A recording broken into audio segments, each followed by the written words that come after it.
जय श्री कृष्णा दोस्तों, आप सभी का हमारे YouTube चैनल AR ज्ञान गंगा में स्वागत है। जैसे कि आप सभी को पता है कि हम हमारे चैनल पर धार्मिक कथा कहानियाँ या धार्मिक चरित्रों के बारे में आपको बताते हैं।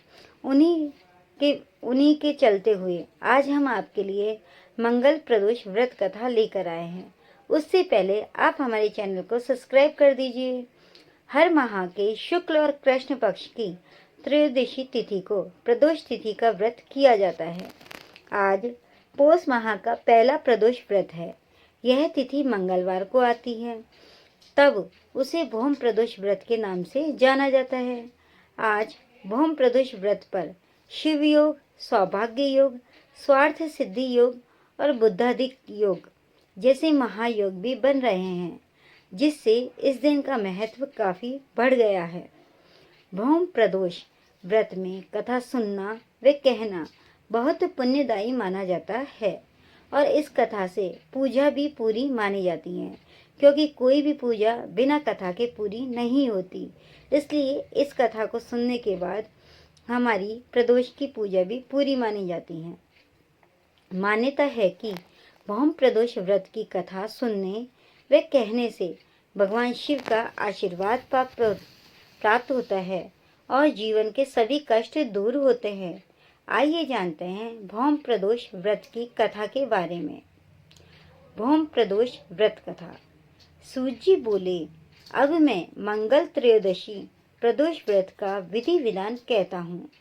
मंगलवार का दिन व्याधियों का नाशक है। इस व्रत में एक समय व्रती को गेहूं या गुड़ का भोजन करना चाहिए। इस व्रत के करने से मनुष्य सभी पापों व रोगों से मुक्त हो जाता है। इसमें किसी प्रकार का संशय नहीं है, क्योंकि इसमें कोई प्रकार का झूठ नहीं है। यह सत्य बात है कि प्रदोष व्रत के करने से सभी पापों व रोगों से मुक्ति मिलती है। अब मैं आपको उस बुढ़िया की कथा सुनाता हूँ जिसने यह व्रत किया, वह मोक्ष को प्राप्त हुई। अत्यंत प्राचीन काल की घटना है। एक नगर में एक बुढ़िया रहती थी। उसकी मंगलिया नाम का एक पुत्र था। वृद्धा को हनुमान जी पर बड़ी श्रद्धा थी। वह प्रत्येक मंगलवार को हनुमान जी का व्रत रखकर यथाविधि उनका भोग लगाती थी। इसके अलावा मंगलवार को एक न तो घर लीपती थी और न ही मिट्टी खोदती थी। वह दो कार्य नहीं करती थी, ना तो घर लीपती थी न वह मिट्टी खोदकर लाती थी। ऐसा उसका नियम था। इसी प्रकार से व्रत रखते हुए जब उसे काफी दिन बीत गए तो हनुमान जी ने सोचा कि चलो आज इस वृद्धा की श्रद्धा की परीक्षा करें, क्योंकि भोलेनाथ अपने मंगलवार के दिन अपने 11वें रुद्र अवतार हनुमान जी के रूप में आते हैं। वे साधु का वेश बनाकर उसके द्वार पर जा पहुंचे और पुकारा, है कोई हनुमान का भक्त जो हमारी इच्छा को पूरी करे? ऐसा वो बुढ़िया के घर पर जाकर आवाज लगाने लगे। वृद्धा ने यह पुकार सुनी और वह जब उसने यह प्रकार सुनी तो वह सुनकर बाहर आ गई और महाराज क्या आज्ञा है, ऐसा उसने कहा।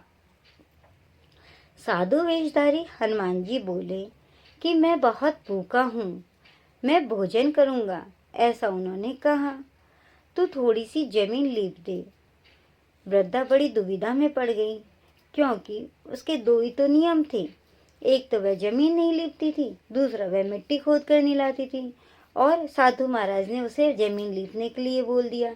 इसलिए वह दुविधा में पड़ गई। अंत में हाथ जोड़कर प्रार्थना की, हे महाराज, लीपने और मिट्टी खोदने के अतिरिक्त जो काम आप कहें वह मैं करने को तैयार हूँ। ऐसा उस वृद्धा ने कहा कि आप जो भी कहेंगे मैं जरूर करूँगी, लेकिन खोदने और लीपने का कार्य नहीं करूँगी। दोस्तों, हमारे चैनल को प्लीज़ सब्सक्राइब कर दें, जिससे कि हम अपने चैनल को बनाए रखें। साधु ने 3 बार परीक्षा करने के बाद कहा, तू अपने बेटे को बुला, मैं उसे औंधा लिटाकर उसकी पीठ पर आग जलाकर भोजन बनाऊंगा। ऐसा उस साधु ने कहा, क्योंकि वृद्धा ने लीपने और मिट्टी खोदने की मना कर दी थी। बाकी हर काम के लिए उसने हाँ भर दी, प्रतिज्ञा कर ली थी। इसलिए साधु ने उनकी परीक्षा लेने के लिए ऐसा कहा। वृद्धा ने सुना तो उसके पैरों की तले की धरती खिसक गई, मगर वह वचन हार चुकी थी। उसने मंगलिया को पुकारकर साधु महाराज के हवाले कर दिया, मगर साधु ऐसे ही मानने वाले न थे। उनको तो वृद्धा की परीक्षा लेनी थी, इसलिए उन्होंने वृद्धा के हाथों से ही मंगलिया को औंधा लिटाकर उसकी पीठ पर आग जलवाई। आग जलाकर दुखी मन से वृद्धा अपने घर के अंदर जा घुसी। साधु जब भोजन को बुलाकर कहा, जब साधु का भोजन बन गया तो उन्होंने वृद्धा को बुलाकर कहा कि मंगलिया को पुकारे ताकि वह भी आकर भोग लगा ले। वृद्धा में आंसू भरकर कहने लगी, अब उसका नाम लेकर मेरे हृदय को और न दुखाओ। लेकिन साधु महाराज ने माने।